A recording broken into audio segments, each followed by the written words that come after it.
नमस्कार दोस्तों, मैं आज आपको भगवान गणेश जी की एक बहुत ही प्रचलित कथा सुनाती हूँ, जो विशेष रूप से व्रत और उपवास के दौरान कही और सुनी जाती है। गणेश जी की खीर वाली कहानी बहुत ही प्रसिद्ध है। आइए हम आपको गणेश जी की खीर वाली कहानी सुनाते हैं। एक बार भगवान गणेश जी ने पृथ्वी के इंसानों की परीक्षा लेने का निर्णय लिया।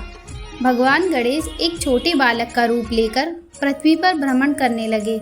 उन्होंने अपने एक हाथ में एक चुटकी चावल लिया और दूसरे हाथ में एक चम्मच में दूध लेकर गली गली घूमते हुए जोर जोर से आवाज़ लगा रहे थे, कोई मेरे लिए खीर बना दो, कोई मेरे लिए खीर बना दो। ऐसे ही आवाज़ लगाते हुए वो लगातार एक गांव के बाद दूसरे गांव की गलियों में चक्कर काटते रहे, लेकिन किसी ने उन पर ध्यान नहीं दिया। जो भी उन्हें देखता उन पर हंसने लगता। सुबह से कई गांव की गलियों में घूमते घूमते शाम ढलने लगी, लेकिन कोई भी उस बालक के लिए खीर बनाने को तैयार नहीं हुआ। फिर भी बाल गणेश कोई मेरे लिए खीर बना दो की आवाज़ लगातार गलियों में लगाते हुए घूमते रहे। एक गरीब बूढ़ी औरत शाम के वक्त अपनी झोंपड़ी के बाहर बैठी हुई थी। तभी बाल गणेश बोले, कोई मेरे लिए खीर बना दो की आवाज़ लगाते हुए वहां पहुंचे। वह बूढ़ी औरत गरीब थी, लेकिन उसका दिल बहुत कोमल था। उसके मन में सभी के लिए प्रेम और दया की भावना थी। जब उसने उस बालक को कोई मेरी खीर बना दो की आवाज़ लगाते हुए देखा तो उससे कहा, बेटा आओ, मैं तुम्हारे लिए खीर बना देती हूँ। तब बालक का रूप लिए गणेश जी ने कहा, माता खीर में लगने वाले चावल और दूध लेने के लिए बर्तन ले आइए। बूढ़ी औरत अपनी झोंपड़ी में गई और दो छोटी छोटी कटोरी लेकर बाहर आ गई।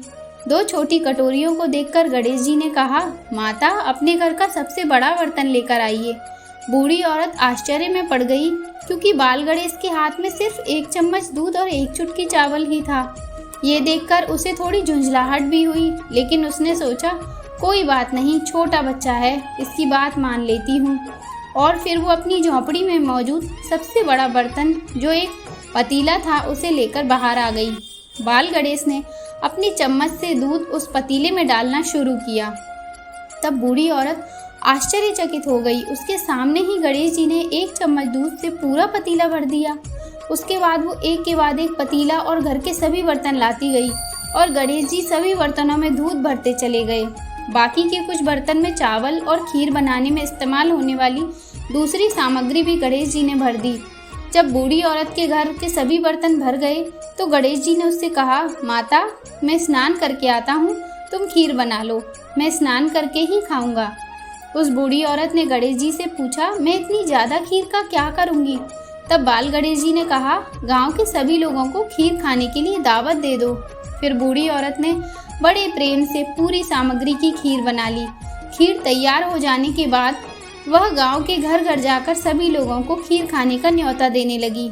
ये बात लोगों को समझ में ही नहीं आ रही थी कि कैसे एक गरीब औरत जो भीख मांगकर जीती है, आज पूरे गांव को खीर खाने का न्योता दे रही है। गांव के सभी लोग उसकी बात पर हंस रहे थे, लेकिन लोग कौतूहल बस खीर खाने के लिए उसके घर की ओर खिंचे चले आए। कुछ ही समय में पूरा गांव बुढ़िया के घर के सामने इकट्ठा हो गया।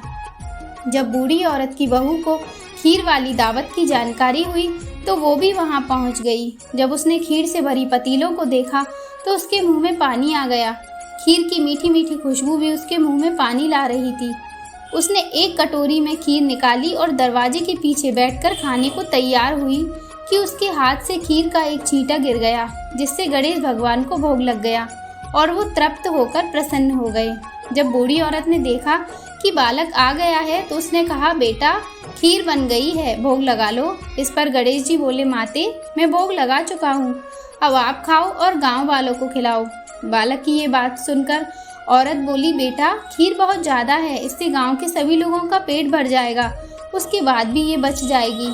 बची खीर का फिर मैं क्या करूँगी? बूढ़ी औरत की ये बात सुनकर बाल गणेश बोले, माता सभी के खाने के बाद जो खीर बच जाए उसे रात को बर्तन में भरकर अपने घर के चारों कोनों में रख देना।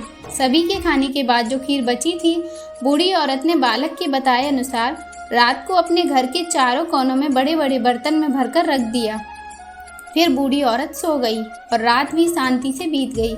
सुबह जब उसकी आंख खुली तो उसने देखा कि उसके खीर वाले पतीलों में खीर की जगह सोना, हीरे, मोती मोती जवाहरात भरे हुए थे। बूढ़ी औरत के आश्चर्य का ठिकाना न रहा। वो बहुत खुश हुई और भगवान का शुक्रिया कहा। उसकी गरीबी अब दूर हो गई थी। सोने चांदी हीरे मोती को बेचकर बुढ़िया आराम से रहने लगी। उसने गणेश जी का एक भव्य और सुंदर मंदिर बनवाया और एक बड़ा सा कुंड भी बनवाया। इस तरह इस मंदिर की कीर्ति चारों तरफ फैलने लगी और बूढ़ी औरत और गणेश जी का मंदिर दूर दूर तक प्रसिद्ध हो गया। कुछ ही समय में उस मंदिर के पास धार्मिक आयोजन होने लगे।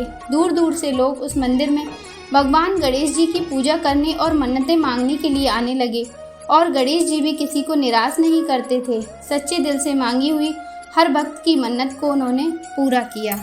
बोलिए गणेश जी भगवान की जय।